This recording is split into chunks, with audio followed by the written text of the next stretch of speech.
Most small towns have secrets, but Maplewood's secret was unlike any other. It wasn't written in dusty books or spoken in hushed voices. It was passed through the eyes of those who saw you differently, as if they could see the person you were meant to be. Elliot, a quiet teenager who spent most of his life blending into the background, never felt like he belonged in his own reflection. His classmates teased him for being too soft-spoken, too delicate, too different.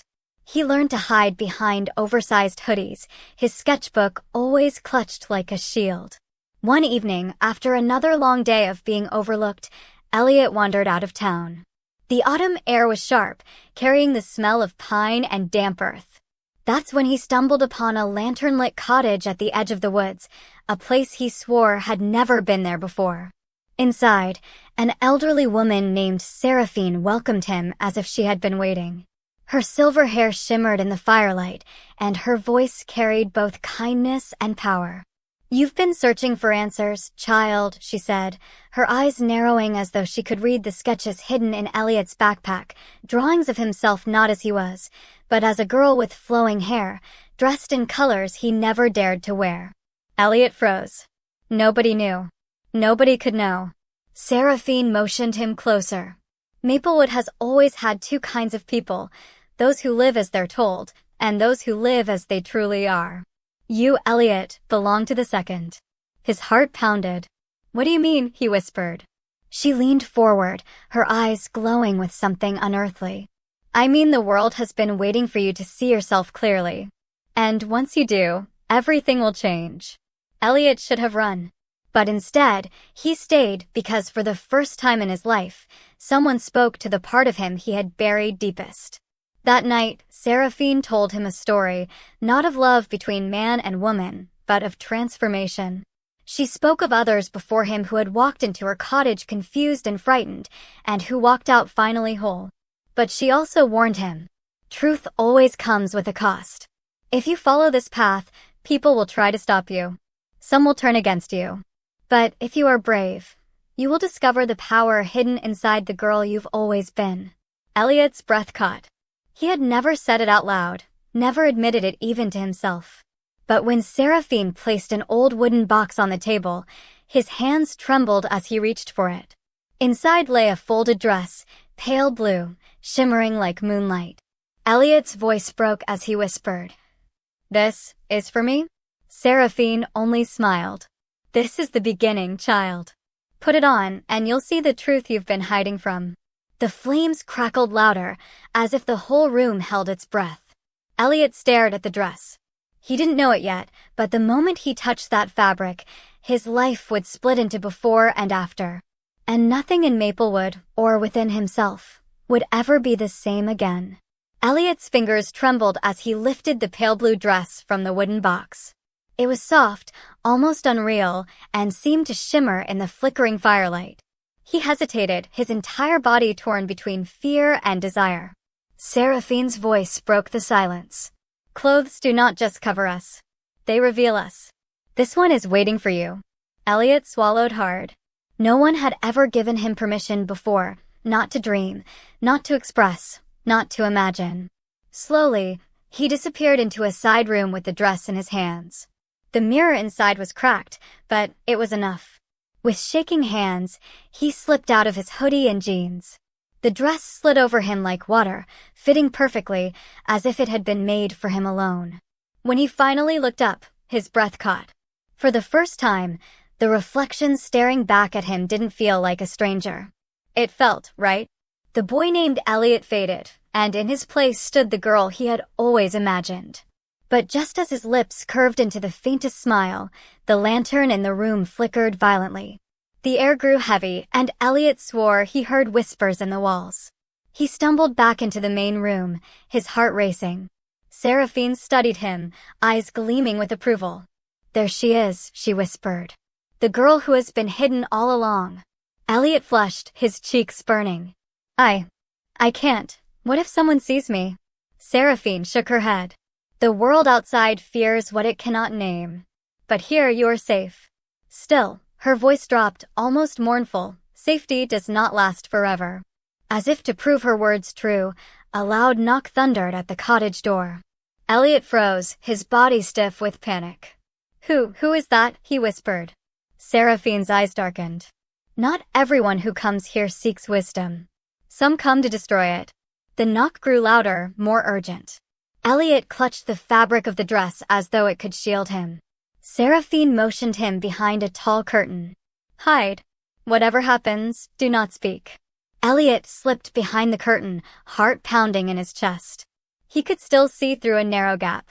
The door creaked open, and a tall man stepped inside. His eyes scanned the room, sharp and suspicious. Elliot recognized him immediately, Mr. Carroway, the strictest teacher at his school. "What are you doing here?" Seraphine asked calmly.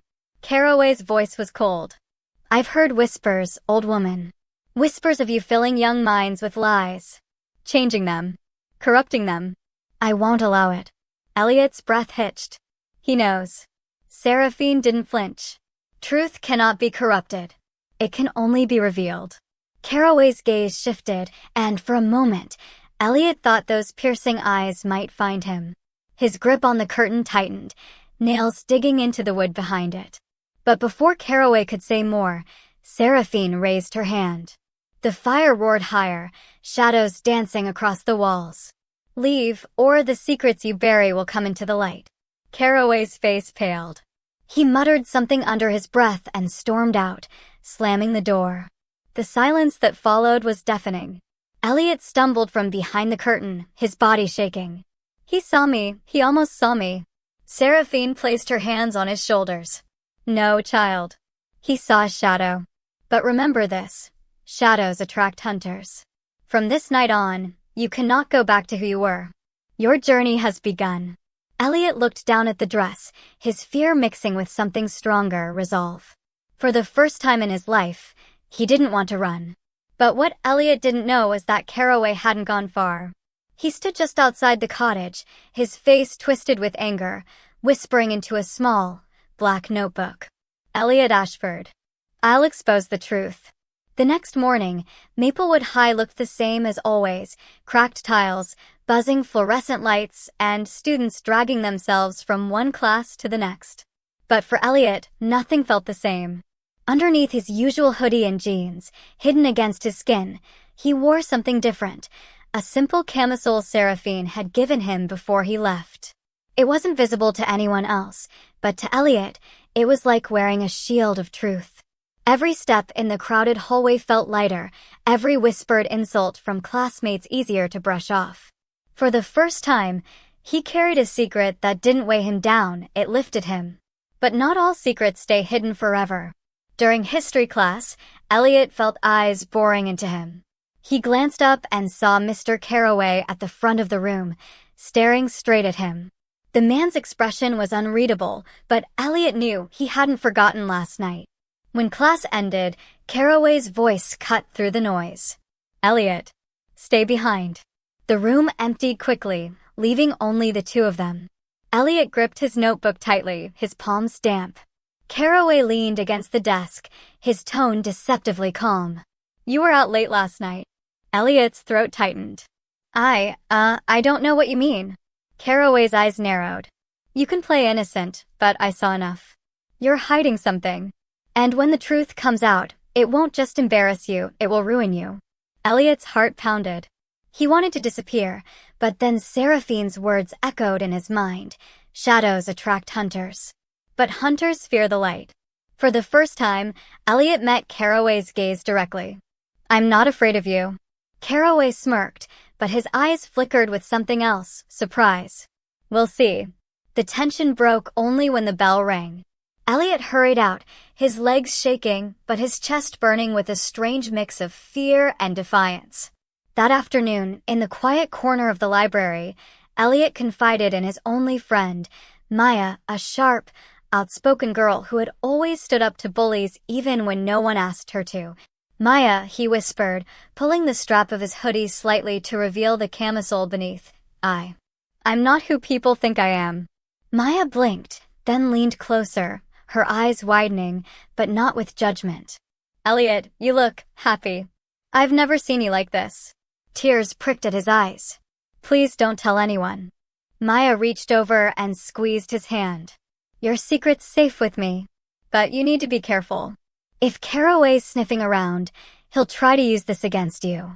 Elliot nodded, relief flooding him. For the first time, he wasn't completely alone. But as the two left the library, neither noticed Caraway standing in the shadows of the hallway, jotting notes into his black book again. His lips curled into a whisper meant only for himself. One mistake, Ashford. Just one slip, and I'll expose everything. For a few days, Elliot managed to keep his secret tucked safely under layers of denim and silence. Only Maya knew, and her steady presence gave him courage. But courage has a way of pushing boundaries. By Friday, Elliot was no longer satisfied hiding in shadows. When Maya suggested they attend the school art showcase, Elliot hesitated at first, but then he remembered the pale blue dress waiting in Seraphine's box at home.